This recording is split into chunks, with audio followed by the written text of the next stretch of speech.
नहीं, मैं ये बोल रहा हूँ कि काम की राजनीति होगी। अगर भाजपा को वोट देते हैं तो उनके बेटे बड़े होंगे, अमित शाह जी के बेटे बड़े होंगे, CR पाटिल जी के बेटे बड़े होंगे। कांग्रेस को वोट देंगे तो कांग्रेस के नेताओं के बेटे बड़े होंगे। आम आदमी को वोट देंगे तो पहली मार्च से बिजली फ्री होगी, अच्छी स्कूलें होगी, अच्छी अस्पताल होगी, तो गरीब का बच्चा बड़ा होगा। इसके लिए ये वोट करेंगे। मैं आपको पर्सनली अब कहूंगा, आप टीवी एंकर थे और बड़े, जैसे मैंने कहा आपकी टीआरपी बहुत बड़ी थी। टीवी एंकरिंग और पॉलिटिक्स में तो फर्क है। हाँ, ये तो बहुत बड़ी एक चुनौती है।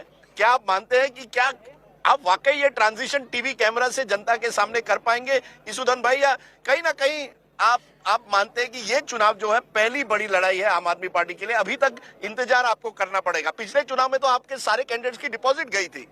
देखो, पिछले चुनाव में आम आदमी बेसिकली थी ही नहीं। आपने कहा टीवी एंकर में, सही बात है, सेलिब्रिटी होना अलग बात है और लोगों के दिल में होना वो अलग बात है।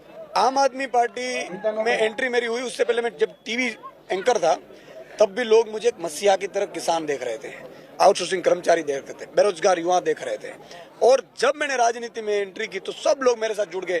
आपको ताजुब होगा, जब मैंने ज्वाइन की तब 1 महीने में 5.5 लाख लोगों ने मिस कॉल की थी मेरे साथ जुड़े से। 2,86,000 लोगों ने 2 घंटे से लेकर 4 घंटे तक और फुल टाइम काम करने के लिए रेडी हुए, इसलिए हमारा संगठन बना है। आज बीजेपी से भी बड़ा हमारा संगठन है। आपका संगठन है, आप मानते हैं? क्योंकि ये कमजोरी आपकी मानी जाती है कि आम आदमी पार्टी का अभी तक संगठन नहीं बना है जमीन पर। मैं ये तो कह रहा हूँ, देखो मैं खुद मान रहा हूँ, पॉलिटिकल जर्नलिस्ट रहा हूँ, सभा में लाख लोग आए तो मान नहीं लेना है कि अब जीत जाओगे। मैं जानता हूँ, और इसीलिए 52,000 बूथ है, बूथ की समितियां बन चुकी है, उनकी ट्रेनिंग हो चुकी है 1 नवंबर को, और आप देखेंगे 1 दिसंबर और 5 दिसंबर पे हमारे बूथ वाले कैसे काम करते हैं। मैं छोटा टीवी एंकर हूँ, आप भी टीवी एंकर हैं। टीवी डिबेट करना आसान होता है, लोगों को भिड़ाना टीवी स्टूडियो में आसान होता है, जनता को लुभाना बहुत मुश्किल है। ईशुधन भाई, ये तो आप मानते हैं? टीवी एंकर तो सेलिब्रिटी है आप, लेकिन जनता को कैसे लुभाएंगे, वो बहुत बड़ी चुनौती है। बीजेपी पूरी कारपेट बॉम्बिंग करने वाली है, उनके सभी मंत्री, प्रधानमंत्री, गृह मंत्री सब आने वाले हैं यहाँ इसी एरिया में।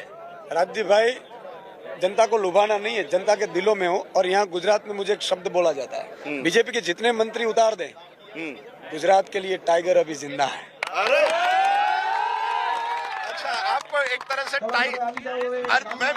मैं लोगों को टाइगर कहता हूँ। एक आखिरी का सवाल, अगर ये टाइगर किसी भी वजह से जीत नहीं जाए, क्या अभी भी जंगल में रहेगा या चला जाएगा, एक बार फिर हमारी तरह टीवी में आ जाएगा, या जंगल में रहेगा? गुजरात में मोदी जी, अमित शाह, CR पाटिल एक तरफ, कांग्रेस दूसरी तरफ, आसान नहीं होगा इस टाइगर को। देखो, एक चीज मानकर चलो कि जब ईश्वर चाहता है ना, तब ये सब जो एजेंसियां सर्वे है ना, वो सब गलत होता है। दूसरा कि मैंने अपने तय कर लिया कि 20-25 साल की जिंदगी है, ईश्वर जो दे रहा है वो जनता के लिए गंवा दूंगा। अब मेरे लिए कुछ नहीं चाहिए। आपको ताजुब होगा, मुझे ना तो घूमने का शौक है, ना खाने का शौक है, ना पीने का शौक है। मैंने अभी तक पासपोर्ट नहीं किया है मैंने, आप मान रहोगे? पासपोर्ट तक नहीं किया। मुझे गुजरात की जनता की पीड़ा के अलावा कुछ दिखाई नहीं दे रहा है, और इसलिए मैं मान रहा हूँ कि मुझे गुजरात की जनता के लिए मुझे ईश्वर ने जन्म देकर भेजा है। आपने ये ट्रांजिशन कैसे कर लिया टीवी एंकर से पॉलिटिक्स में, क्या वजह थी? टीवी एंकर सिर्फ नहीं था मैं, और आप मेरे 100 निकालोगे, 365 में से 360 मेरे मुद्दों की पत्रकारिता थी। तब भी मैं मुद्दों के लिए लड़ता था। 3 साल में मैंने 10,000 करोड़ रुपए किसानों के खाते में डलवाए थे। ये मेरी इसलिए क्योंकि मैं मुद्दों पे लड़ता था। आसान क्या है, टीवी का डिबेट चलाना या राजनीति करना? मैं पर्सनली, अभी मेरा तो शौक रहा नहीं है, तो पर्सनली वो मेरी लग्जरी लाइफ थी। ये बहुत टफ लाइफ है, लेकिन अब जीना भी इनके लिए, मरना भी जनता के लिए। टाइगर आप हैं, मोदी जी को उनके समर्थक कहते हैं गुजरात का शेर। क्या टाइगर शेर को और हम हैं, जूनागढ़ ज्यादा दूर नहीं है, गिर ज्यादा दूर नहीं है, क्या टाइगर शेर का मुकाबला कर सकता है? नहीं, देखो मोदी जी अपनी जगह है। वो देखो, 2 तरह की पॉलिटिक्स को समझना चाहिए। जब अरविंद जी दिल्ली में चुनाव जीत कर आए तो 70 में से 67 सीट जनता ने दी अरविंद जी को, और लोकसभा में 7 सीट केंद्र को दी। पॉलिटिक्स अलग होती है। मोदी जी दिल्ली संभाले, गुजरात के लिए मैं बैठा हूँ।